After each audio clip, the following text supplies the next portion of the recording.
And thank you, Coletta and Gary and Iris. And if you didn't know, that's Iris's brother and sister. And my sister and I would never be singing together. In fact, maybe we'll enter a hot dog eating contest or something like that, but not singing. So thank y'all. Thank you so much. About a month ago, I did something that I had not done it's been years. It's been years. I was over paying a visit near Guilford College, and I was headed back to the church. It was around lunchtime, and so I thought, I'm going to pick up something. And there's a Hardee's, and I had not been to a Hardee's in years. And so I thought, I kind of forgot even what all they have, what it's like. I'm going to check that out. And so I pull in, and I get out of the car, I go in, I look at the menu board, and I decide what I'm going to eat. And it's a hamburger that has barbecue sauce on it, and some boneless ribs. Kind of strange. I don't know, but you put ribs on most anything, it makes it better. It's kind of like bacon. And so, anyway, that's what I ordered. So I got the combo, it was fries and drink, whatever. They hand me a cup, and then I can't remember if they gave me a number or just told me I could be seated. They would bring it out to me. And so I think that's how Hardee's kind of works now, is that you go place your order, you sit down, they bring the food out to you. And so I'm sitting there with my drink, and the moments are passing. And I didn't sit there and look at my watch so that I knew exactly what time I sat down and exactly when it was that the food came. All I know is that it took more than a couple of minutes. And it was going on so long that I thought it's about time for the food, or maybe even past time from my perspective, for the food to actually show up.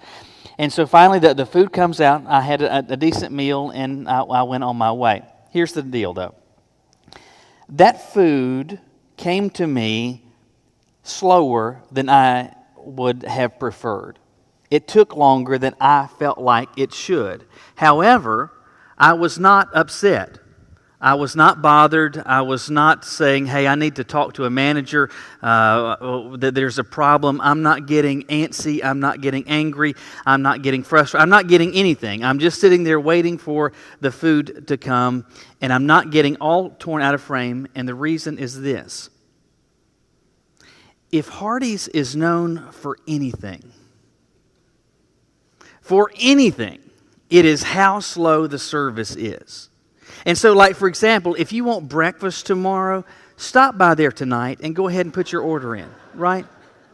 In fact, I don't know, if I owned the chain, I would change it from Hardee's. I would call it Delays, and our mascot would be a turtle. But that's kind of how Hardee's is. And so if for some reason I go to a Hardee's when I've got, most of an afternoon to spare, when I get there, if and when the food takes a long time to get there, and it does, I'm not going to get too upset, because I know that's just kind of how they are.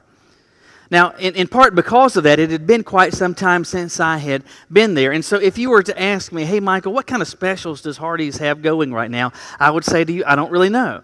If you said, Michael, do they have any new sandwich specials or anything kind of thing like that on the menu now? I would say, I really don't know.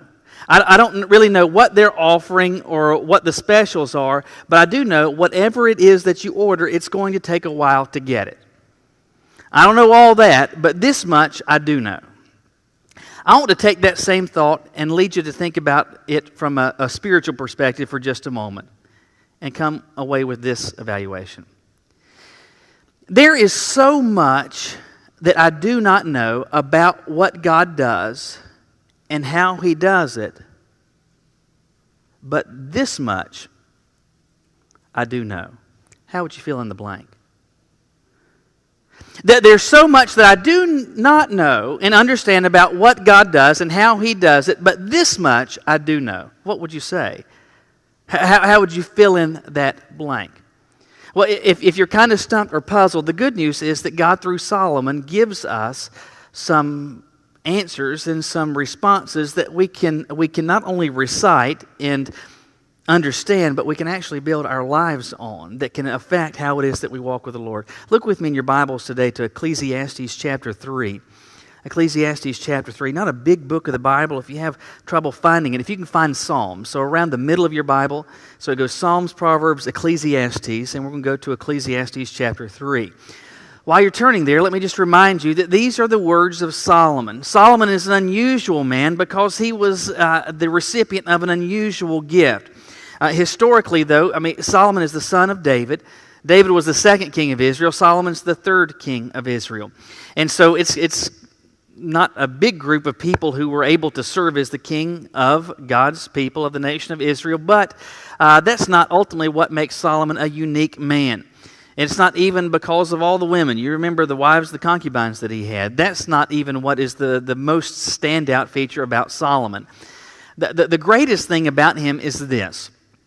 God gave to him an unusual opportunity, where it was, in essence, as if God took out the checkbook, put Solomon in pay to the order of, signed the bottom, and said, Solomon, you put the amount in. Whatever it is that you want, I will give it to you. Now, Solomon didn't ask for a beach house. He didn't ask for a ton of money. He didn't ask for a ton of land. He didn't ask for any material thing. Instead, Solomon said, Lord, I would want that you give me wisdom. And because of the nature of his request, God gave to Solomon wisdom to a degree that he's not given to another person before or since. And so when we come to the book of Ecclesiastes, which is almost certainly written by Solomon, also Proverbs, we see the fruit of and the writing of someone, as God's working through him, someone who has been the recipient of more wisdom than God has given to another person. So it's an unusual perspective, oftentimes a profound perspective. But as you work through the little book of Ecclesiastes, you find Solomon, this man who, although he has unparalleled wisdom, more wisdom than anybody in this room, maybe more wisdom than all of us together in this room, he's wrestling with some basic questions that you might have struggled with, that so many people in the world are trying to answer today. What in the world am I here for? What really is life all about? Is there any purpose to be found in this life, in my existence? And so as you read the book of Ecclesiastes, you're seeing Solomon think through these things and his observations of life and seeing so many things that he's able to observe and saying, well, that's pointless, that's fruitless. There's no meaning to be found in that. But along the way, you see Solomon communicating some things that, although he may not know so many other details, there's a few things that he knows specifically about the work of God. And you see that starting in verse 14. Ecclesiastes chapter 3, verse 14, Solomon says, I perceived that whatever God does endures forever. Nothing can be added to it, nor anything taken from it. God has done it so that people fear before him. That which is already has been. That which is to be already has been. And God requires an account of what has passed. So the blank I gave to you just a moment ago was this. There's so much that I don't know and understand about what God does and how he does it, but this much I do know. Based on what Solomon says, you're able to say this. This much I do know. That what God does provides a lasting value. What God does provides a lasting value. As we read, starting in verse 14, that verse, this passage has context. You see a broader context starting back at verse 1 of chapter 3, where Solomon says, for everything there's a season, a time for every matter under heaven. Some of you remember the old bird song. Dun, dun, dun, dun, dun, dun, dun, dun. I won't sing it anyway. I'll be signing autographs in the lobby afterwards. But he says a time to be born, a time to die, time to plant, time to harvest, time to kill, time to heal, time to break down, time to build up. So, and you would probably recognize in life there's seasons of time. There's a right time to do things, and then there's a time for things to begin, there's a time for things to end. You're able to, as Solomon did, observe these realities in life. And then Solomon, in observation of those realities, comes to verse 9 with a question. And the question is, and it's prudent to consider this on a Labor Day weekend, on the eve of a day where we pause to reflect on work that has been done. He says, what gain has the worker from his toil? So Solomon's saying, I look around and see all these people working, And the question is, for what purpose? For what ultimate gain? What benefit? After all, he says, I've seen the busyness that God has given to the children of man to be busy with. And you think about in terms of what's going on relative to work in Solomon's day, most people would have been engaged in some sort of agricultural enterprise. You got the farmer, and the farmer is going to plow the fields. He's going to plant the seeds. He's going to tend the plants as the crops continue to grow. Once they mature, then he's going to harvest them, and so he's finished his work. Not really, because what's he going to do the next year? The same thing over and over and over and over and over again. And so Solomon's question is, what ultimate gain is there? Because it's not like you're ever really completely done. And so he says in verse 13, he says that everyone should eat and drink and take pleasure in his toil. This is God's gift to them. That because the work is never really done, it's prudent to take a time out and just be able to relax and smell the roses for a little bit, to just enjoy a bit of life and some of the fruit from your work, because the work never is completely done. My friend Alan, until his parents retired, they owned a dry cleaners. And there were a couple of times over the years that I wound up helping out. They were unusually busy weeks. Tons of stuff came in. I knew that Alan might have been working on a Saturday, and so I'd say, well, I'll come down there and help as well. And so my job when I went to help was I was putting creases in sleeves. And so the shirts that had been laundered and starched or not starched, I was putting all the creases in them. And my experience down there and doing some other jobs there and trying to help them taught me something about the whole dry cleaning process. And that is that there's a lot of steps. And so you come in as a customer with your clothes that need to be cleaned. Maybe some of them need to be dry cleaned, some need to be laundered. But in either case, the first order of business is to make sure everything gets tagged. So and all of them have to have the same number on them so that you can sort them later. So clothes go off to get cleaned, some laundered, some dry cleaned, and then once they've been cleaned, they have to get pressed. Once they get pressed, they get hung up. But then once they get hung up, you've got to find all the matching numbers, put those together, put plastic on it, seal it, staple a thing on it, and then wait for the customer to come pick it up.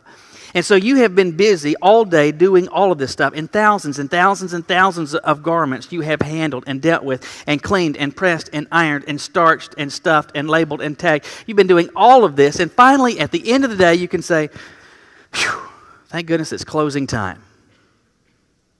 However, while you've been doing that, you know what's been going on? More clothes have been coming in.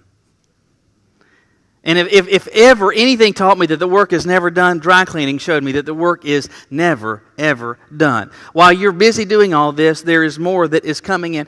But, in truth, that's how work itself goes. You're never completely done. You may be done for the day, but the work is never completely done. And with that as context, Solomon comes to verse 14 and he says this, I've noticed this in my experience. I've noticed this in life. I've noticed that as people work, there's what benefit is there to be experienced because the work is never really done. However, I've perceived that which God does, it endures forever.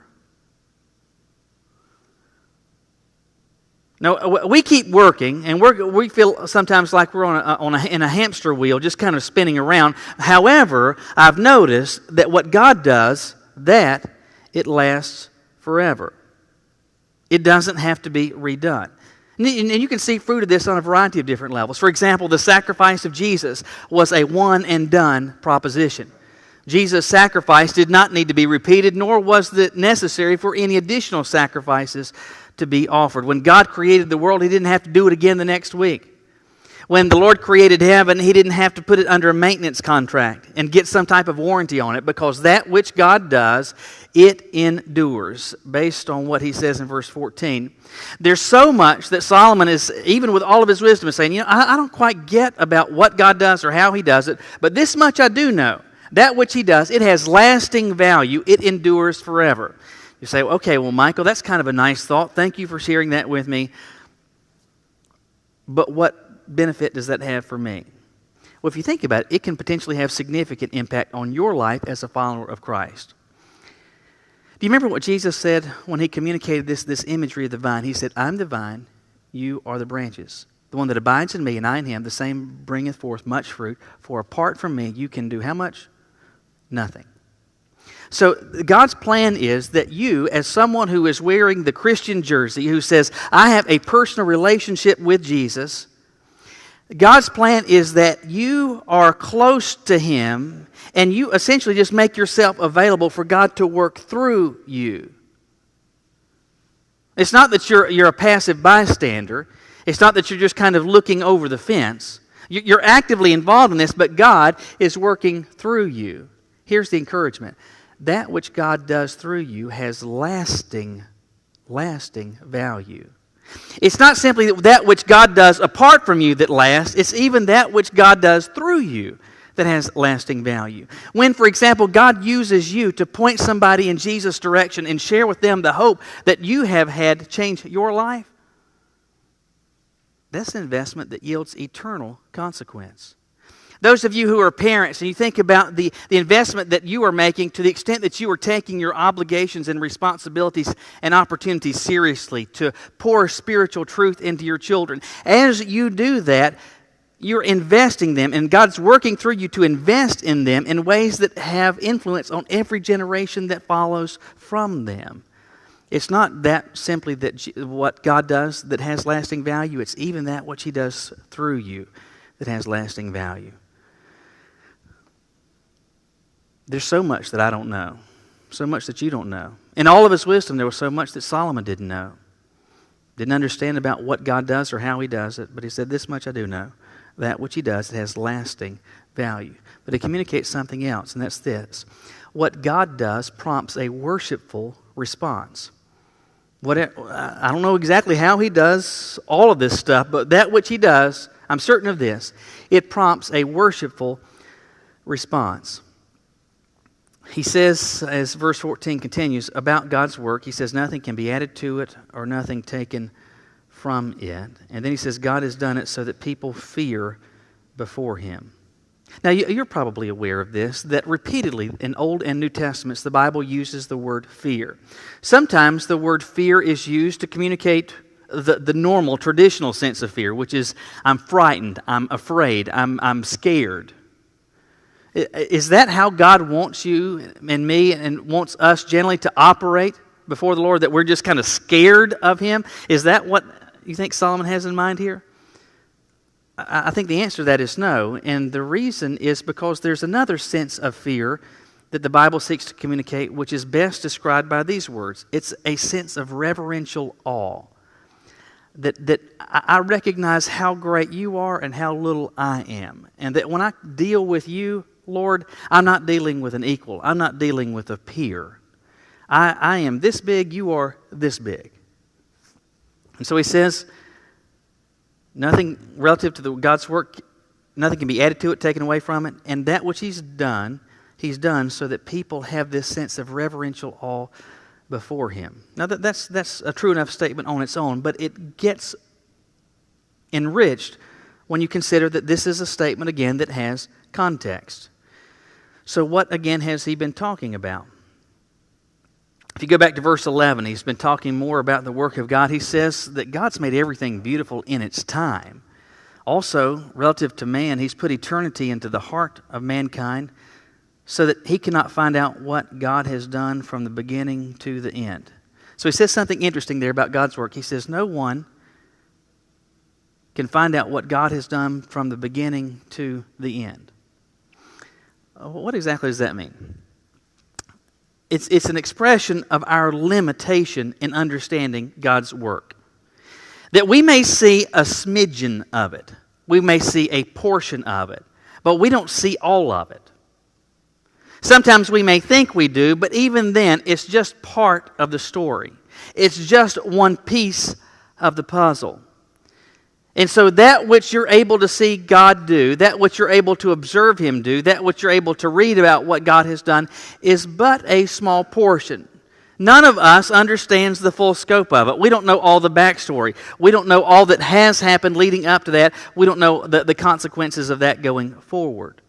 So again, we can't find out what God has done from beginning to end. Take that and then go back to verse 14 to say that God operates this way. God has done this so that people fear before Him.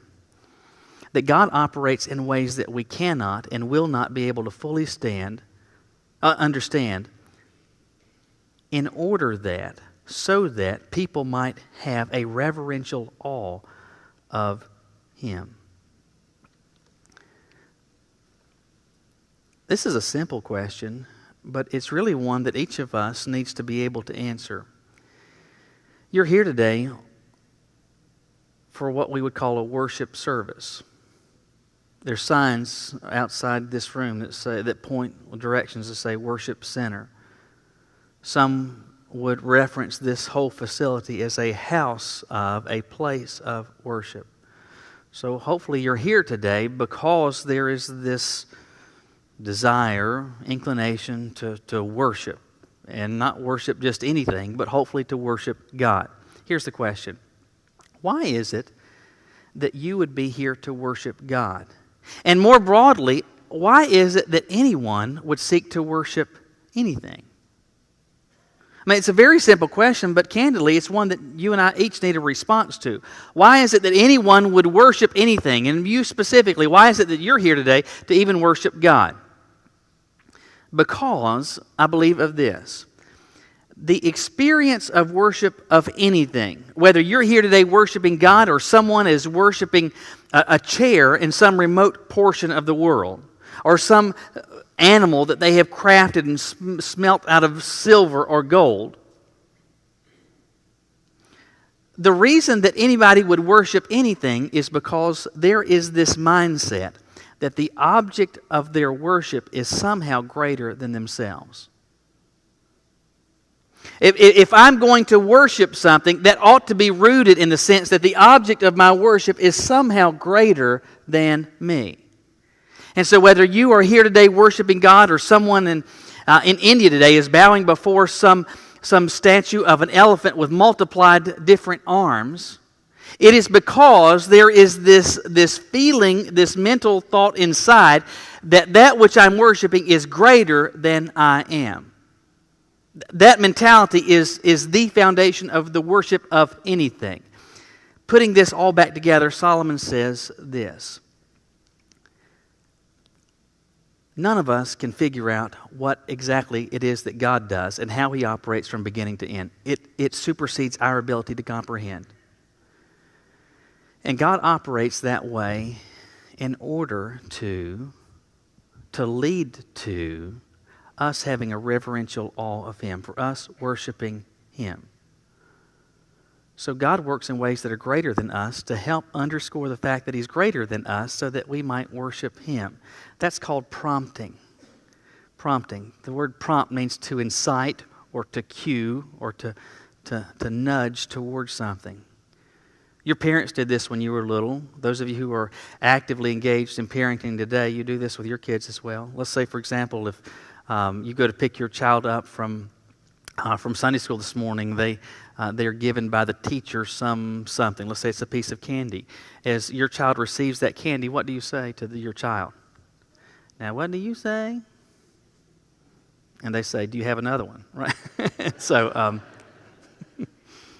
when you were little, when I was little, I remember that. In fact, in church there was this elderly couple, Mr. and Mrs. Black, and they always had juicy fruit. And I would always go kind of stand there with big eyes waiting for Miss Black to start digging in her purse to get a piece of juicy fruit out. And even before I could say it, it would either be my mom or my grandmother would say, now what do you say? Now what do you say? What are you doing? You're prompting your child with the intended response. You're prompting your child with the intended response. How God works in all of its detail, you're not going to understand. And there's so much that you may scratch your head about. You say, if I were God, I'd be doing this differently. If I were God, this would happen. If I were God, that would happen. There's so much that you're not going to understand why it is this way, or the rationale relative to timing. You're not going to understand even the motivation behind it. how it actually even is brought about oftentimes will be baffling to you. You'll think, how in the world could this piece and that piece somehow work together to create this solution? It's just mind-boggling. There's so much of that and so many of those details you absolutely cannot and will not understand. However, what Solomon, this man filled with unparalleled wisdom, he says God does that in order to prompt you to do something. To, in essence, lead you to have this in your ear, in your heart. Now, what do you say? Now, what do you do? And what you do is this. You say, Lord, you're greater than me. When I'm dealing with you, I'm not dealing with a peer. When I'm dealing with you, I'm dealing with someone. I only understand a sliver about your activity and what you do and who you are. It's so much greater than me. God does what He does in the manner in which He does it so as to prompt and inspire your worship, to cue you, hey, this is what you ought to do. And the truth is, we ought to be grateful for that. We ought to be grateful for that. Because if God's activity and how He does everything that He does and why He does everything that He does, if all of that was understood in full by us, what would that say about us and God? That He's just like us. That He's not really any better than me. He's not really any better than you. Well, if that's the case, He's not worthy of our worship. So much that He does, I don't understand. The hows and the whys. But this much I do know. That which He does has lasting value. That which He does prompts a worshipful response. But then there's a final thing that Solomon communicates, and that's this. What God does presents personal accountability. What God does presents personal accountability. When you get to verse 15, in a different form, you have probably seen a statement like this before. Notice he says, that which is already has been. That which is to be already has been. Put in our vernacular, we tend to say it this way. History repeats itself. History tends to repeat itself. And Solomon, this man filled with unparalleled wisdom, seems not to be arguing with that reality. In fact, you can see that manifest itself in the pages of Scripture, can't you? Look, for example, at the nation of Israel. If you're at all familiar with the stories of the Old Testament, consistently what you see is this picture of this historical account of God's experience, beginning, first of all, with His chosen people. And you remember what happened. They would be doing well. And God would be in charge. They would be following His lead. And they're following the rules and they're doing what God has said. But then things get really good and they operate, unfortunately, like oftentimes we do. And the easier that life is, the better things are, the more it is that we tend to kind of forget about God and we start getting off the tracks. And so they would start getting further and further from God, more and more, and increasingly doing things their way, effectively waving their fists at God. And God would try to get their attention. He'd try to call them back to Himself. Sometimes He would send a prophet with a message saying, hey, you're coloring outside the lines. This is not right. You know better than this. Sometimes it would be to send them a different king. Sometimes even a terrible king who would make colossal blunders that would bring about some adverse consequences to try to get their attention. Sometimes it would be a judge. And repeatedly, though, God would try to draw His people back to Himself. And the message was this: if you don't come back, it's going to cost you significantly. And essentially, Israel's response collectively was this: no, it won't. And so God consistently proved to them it will cost and cost greatly. And in one form or another, judgment would come. And at that point, they're like, oh God, we have really messed up. And so we want to get serious about following You again. And we're going to start doing things Your way and paying attention to Your rules and Your standards. And we're going to get our lives back on track individually and collectively. And we're going to start living according to Your standards. And they would get it back on track for a while. And then what would happen? Things get really nice and pleasant again, and then bit by bit, increasingly, they start to wander from God. And you have this cycle of obedience, warning, judgment, obedience, warning, judgment over and over and over and over and over throughout the scores of passages in the Old Testament. It's as if the particulars change, but the generals remain the same. Put another way, that which is has already been. That which is to be has already been. Elsewhere in the book of Ecclesiastes, Solomon says this: there's really nothing new under the sun. Now, the particulars of your experience may be unusual, but the generals of your circumstances, somebody else has already been there. History has a way of repeating itself. But then he concludes with this thought, that God requires an account of what has passed. God requires an account of what has passed. In the pages of Scripture, we have the record of God's dealing with people since the beginning of the world. And we can read these lessons, and we can know what they said, or what they say, but also we can very easily discard those lessons and pay no attention to them. But God telling us what has happened, what has occurred, is given to us as not only a warning, but also an instruction. We have record of how these things have happened over and over and over again. And in broad terms, what we see is that God judges disobedience and that God blesses and rewards obedience. So we have that in form over and over and over and over again with this admonition from Solomon that God is going to require an account of that which is past, which is in effect to say, God has given this to you and He's going to hold you to account for operating on and living out those lessons. If God's response to disobedience before in the lives of others was judgment, why in the world is it going to be any different from you? Or for you.